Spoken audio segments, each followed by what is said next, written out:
ayes have it.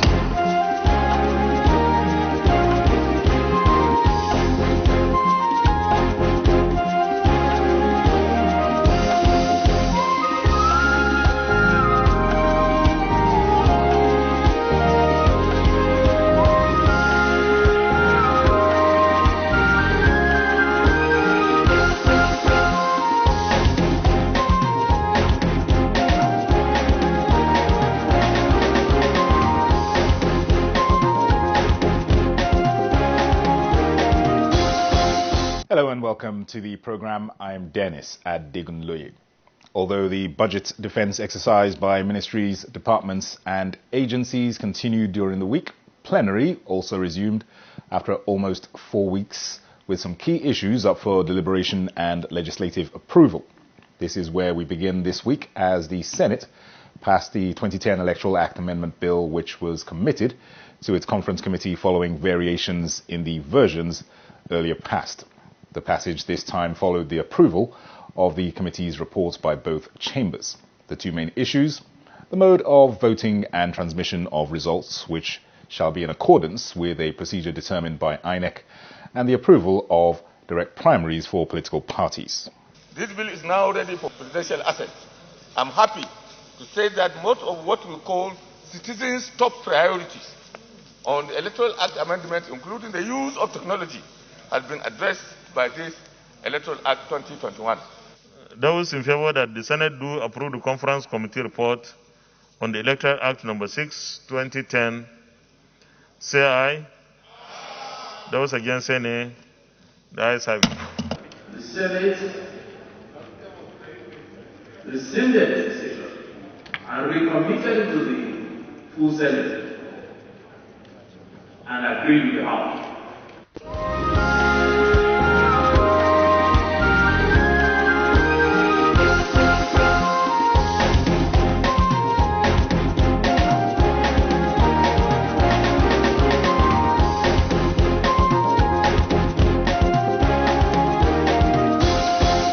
And the Senate in the week also approved the 2018 to 2020 federal government external borrowing plan of $16.2 billion US, 1 billion euros, and a grants component of $125 million. The approval is sequel to the consideration of the report of the Senate Committee on Local and Foreign Debts, which scrutinized the request.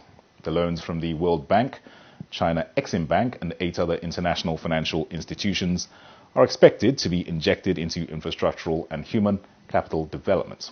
The Senate also approved the committee's recommendation that the request for 500 million euros, but not more than 750 million euro bond in the international capital market be approved. The legislators demanded that the executive forward the terms and conditions of the loan to the National Assembly. The projects at the health sector include: 1. Accelerating nutrition results in Nigeria project, which is $222 million financed by World Bank. The approval we have given today is to enable the commence negotiation sourcing for this loan. And a grant component of $125 million under the 2018-2020 External Borrowing Rolling Plan.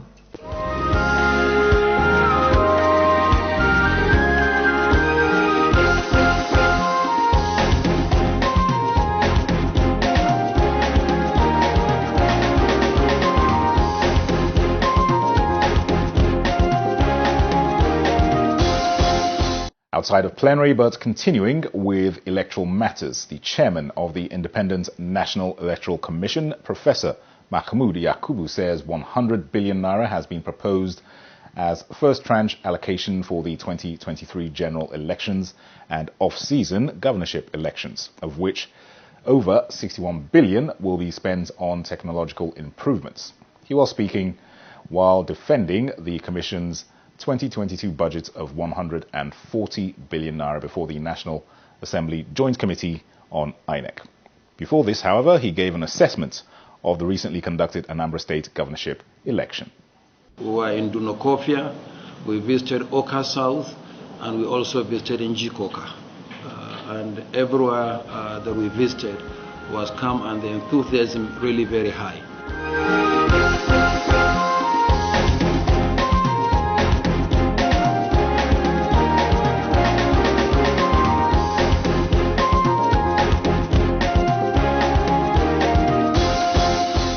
have to expand them. Then there are other expenditures that became necessary. We expanded voter access to polling units, for instance, and we consulted Nigerians intensely. And these consultations require resources far beyond what is provided.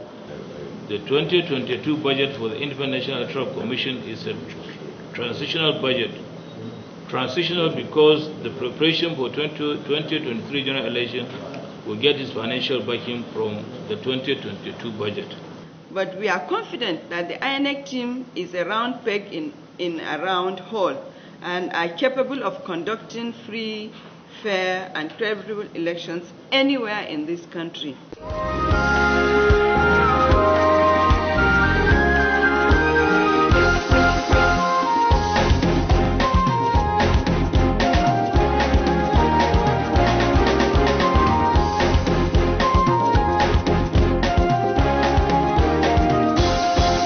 Minister of Justice and Attorney General of the Federation, Abubakar Malami, was also at the Senate to defend the Justice Ministry's budgets before the Senate Committee on Judiciary, Human Rights and Legal Matters. The legislators also expressed concern over the welfare of inmates, calling for major reforms in correctional centres. The committee resolved to hold this budget defense today in order to keep to the time frame within which committees are expected to report back to the Senate Appropriation Committee. In any event, Federal Ministry of Justice shall do its level best at ensuring that the nuances of politics do not compromise our justice dispensation. We need your support with adequate funding to achieve these feats. We have been considering that issue for over time. That's something that our inmates should be handled as human beings. Same spirit you have deployed in the amendment of the Act, the Prison Service Act then, by way of a kind of bringing additional amendments that change both the name and spirit to Correctional Service Act, can equally now be deployed in the amendment so as to make the inmates more meaningful.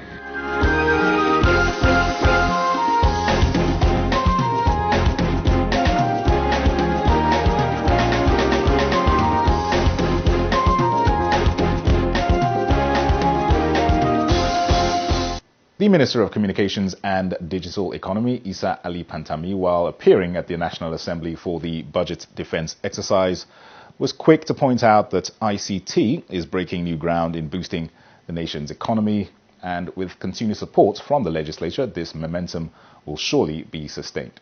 With all sense of humility, in the history of Nigeria, there wasn't any time that ICT contributed up to 17.92% to our GDP. This is also a credit to the National Assembly and also to the executive arm of government for working together. If what we are doing in Ministry of Communication and Digital Economy can be replicated in other sectors, I think we won't be speaking the same language today. We'll have been in different positions today.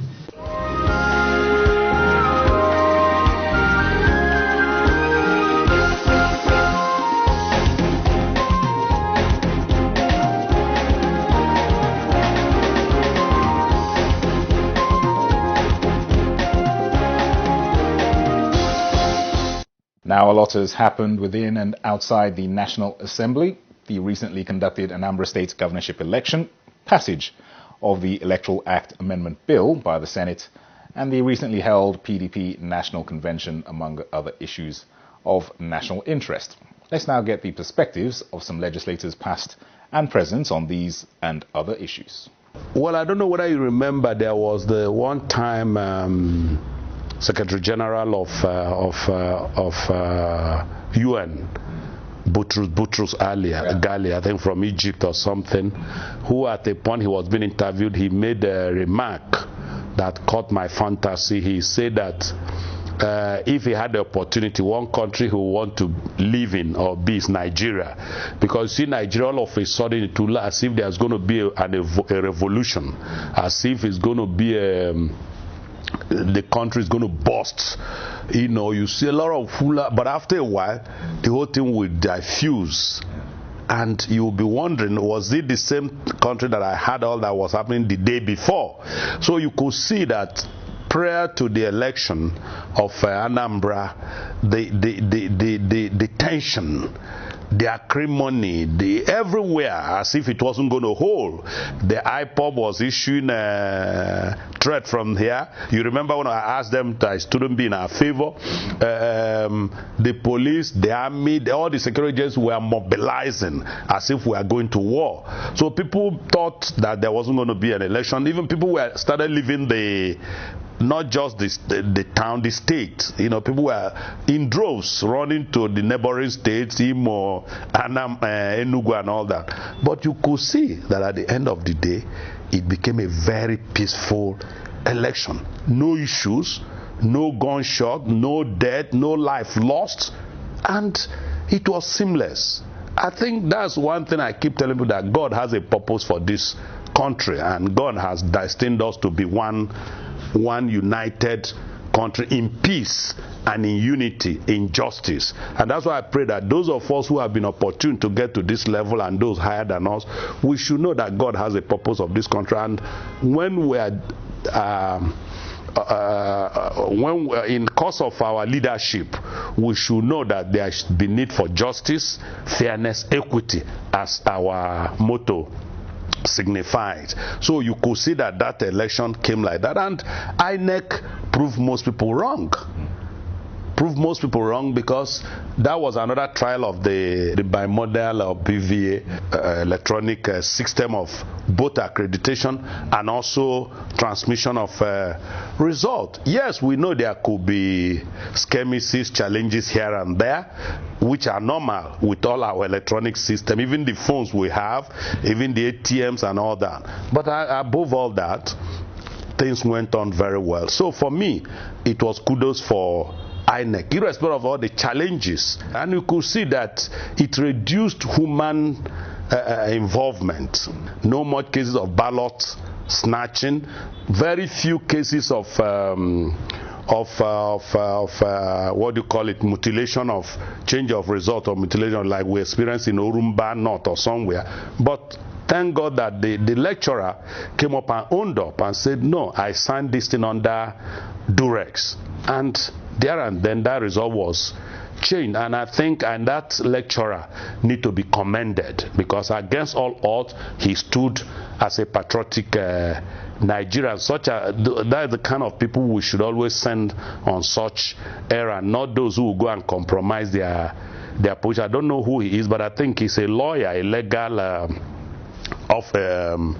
professor or something in the University of Calabar. So for me, INEC did very well, and it shows that definitely we can use electronic system in our election process. No doubt there could be, I didn't say it's uhuru, it's not 100%, nothing could be 100% fault free, but I think to a large extent it went very well, and I commend them.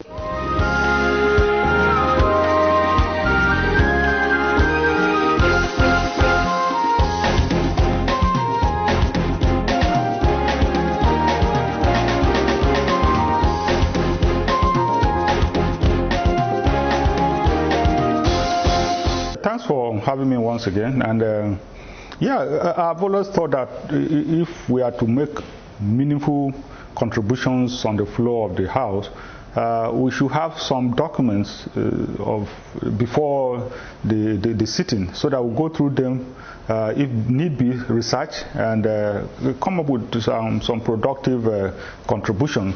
Oftentimes what you find happening is that we get them moments before the issue is considered, and for me that's not the best. I had cause to before raise an order, point of order on the floor of the House, because by the way, it's in our standing rules, so it's not something I thought of and felt should happen. It's what is in our, that notices should be given of everything that is to be considered on the floor, unless by voting you do away with notice. So it's part of our rules. And so sometimes I am frustrated when just before voting or consideration of any document, they start handing out the bulky reports to us. And so at the end of the day, you are not able.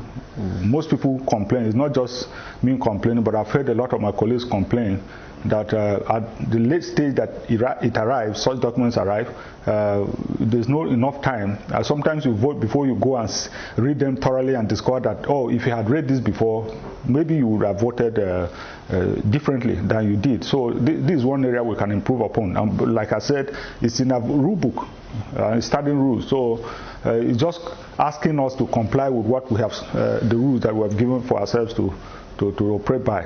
Let's hope that happens sooner than later. All right. Hopefully, yeah. Talking about electoral matters, the Senate passed the Electoral Act Amendment Bill a couple of days ago. Two major issues: the direct primaries for political parties, and also INEC having the sole purview of mode of elections and transmission of results. Just give us your perspective. Well, considering the INEC having control, I think that is how it should be. You know, let's not force the hand of INEC. Let them. If you look at what was originally contained in the draft bill, I felt that was okay. Let INEC determine, depending on the circumstances at hand. Nobody said, even in that draft bill, that INEC must do this or do that. Considering the circumstances, if INEC decide electronic transmission of result, but there are areas that they think that cannot be done, and I mean, they'll improvise, and it's not as if their hands were tied, but somehow some people just felt we shouldn't mention electronic transmission at all. I thank God that they came around to seeing it the way Nigerians saw it, because Nigerians wanted INEC to be given the latitude to do the right thing. And now, at least our colleagues, especially those that felt differently, have now come around to seeing that that is the way to go. As for direct primaries, I have my own views, which may be different from. I prefer the position of the House that said, let's leave it to the parties. Depending on how they view, they could do direct or indirect primaries. We should leave it to the parties. But what ultimately came out was that it has to be direct primaries. And as somebody who has been in the field for quite some time, at least nearly 3 decades, I can say that there are pros and cons to the direct primaries. Theoretically, yeah, it's good. You are giving the electorate the direct opportunity to elect whom they want. But in practice, it's such a cumbersome process and so amenable to maneuvering and manipulations that at the end of the day, what you think is the ideal position will not be so. We've had occasions in the past where somebody from one ward sometimes will get votes, allegedly, that will be far more than the entire local government in normal circumstances. I've had that happen, and they don't even abide by the register of the party. They will just go and people will line up as if it was on general. Sometimes they'll get votes more than the votes that come out of that place during the general elections. You know, it's subject to a lot of abuses. So people who are in the university, people who are looking at it from maybe activists who don't know how this thing go, may sit in their comfort zone and think, oh, this is preferable because you are asking the generality of the party members to vote. But that is the problem I have with that. So we should have left it the way the House of Representatives drafted their own version. That is, if you choose this, these are the rules. If you choose direct, or if it's indirect, this is how you go about it. So that let's give the parties the latitude rather than forcing their hands to say this is what we want. But as it is now, that is the position. That is likely when the president signs it. That is likely to be the position. So we have to learn to live with that. But for me, those are my personal views. That we shouldn't have tied the hands of the political parties. Sure. All right. Talking about the just concluded Anambra State Governorship Election, how would you assess the conduct in terms of, like we talked about, technology and also the electorates, how they played their role as well as security agencies? Well, I think I can start by saying that for every elections that we hold in this country, there are lessons to learn. You know, it's obvious that INEC is doing its best to ensure that we have better elections each time. But sometimes, even with the best of intentions and planning, things don't just turn out the way INEC expected it to turn. The machines disappointed in several instances. We heard and read of cases where the machine disappointed. So I think that is a lesson for future elections. Maybe we could try and ensure that those machines are workable before we bring them to test. Because for the average voter, they are going there to ensure that things run smoothly. So when they are denied the opportunity of voting because the machine has failed, they come away frustrated, and that will affect their enthusiasm for the next election. You could bring in apathy, and they'll say, no, we'll go there, and sometimes they even introduce some motivations why that happened. So it's a very delicate thing when it comes to elections, because you are toying with the people's future.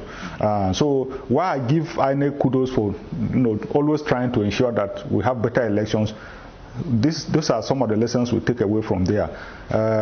Security, yeah, the place was full of security, and considering what we were hearing before, at a point it almost looked like the elections would not hold because of insecurity concerns. That the elections held at all, I think we should thank God for that, and I think it's maturity on the part of the leaders, because I heard that at the point the IPOB people said, okay, you can go ahead and have your election, no longer stay at home. I think, even though I don't know what went on behind the scene, but I want to assume that it was because of the hard work that the leadership in those areas went behind the scene to talk to those people that really came to that. Because I'm sure if they had insisted on stay at home order, things may not have gone the way they went. So that too, I must give kudos to not just the security people, but the leaders of those areas. Because come to think of it, we need an election. If the election had not held, it would have created an impasse. Because I think what the Constitution provides for is the national leadership. If the president for presidential election or national elections do not hold at a point, the Constitution has provided for what can happen. But I think it's silent on what happens when everything is normal at the top, but at the middle level elections cannot hold. It would have presented a problem. Okay, so at least thank God it never came to that pass. So for me, that too should be counted as a blessing. But like I said at the outset of this question, the answer to this question, that every election presents us with the opportunity to improve on other elections. Sure. And talking about the victors, do you foresee any time soon in the country when those who have not been successful in an election will now congratulate the winner rather than go to court, for example, to maybe change the outcome? Well, we are still evolving. At least let me commend the president. He's of a different political party, but at least he commended the winner of that election. He has been doing that even before now. But it would have been better for those who actually contested with them to have issued. I know my party lost, but I would have felt better considering the gap. Sometimes when it's so the gap is narrow, you begin to think, oh, maybe if we go to court, we can tilt the scales this way or the other one. But when you see the gap so the margin so wide, why don't you just accept, for God's sake? I hope one day we'll reach that stage. But again, it's also a function of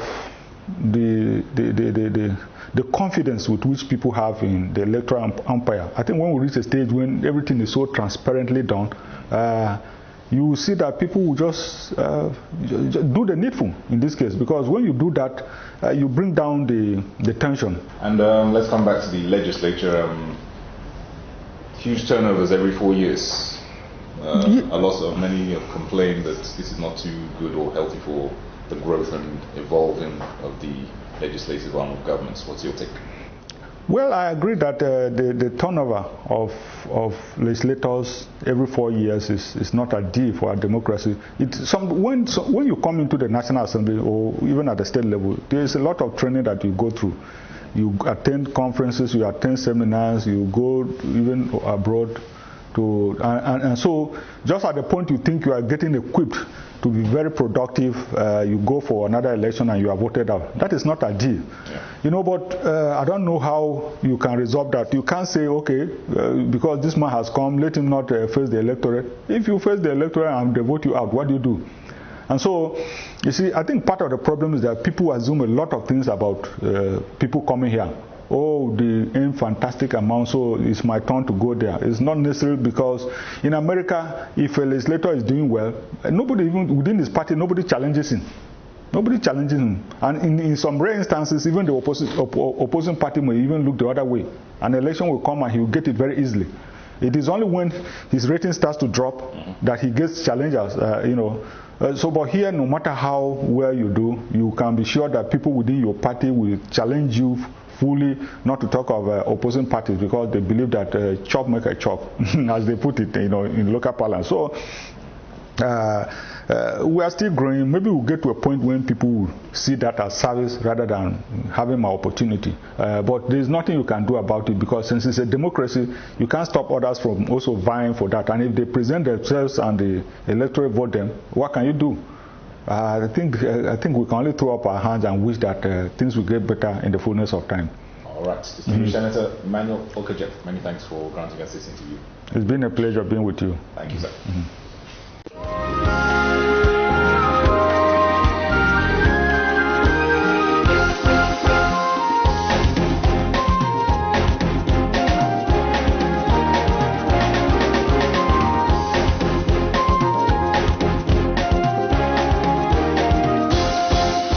And that's your lot on this edition of Senate 109 for this week. Thanks for your company. I am Dennis Adigunloye. See you next time.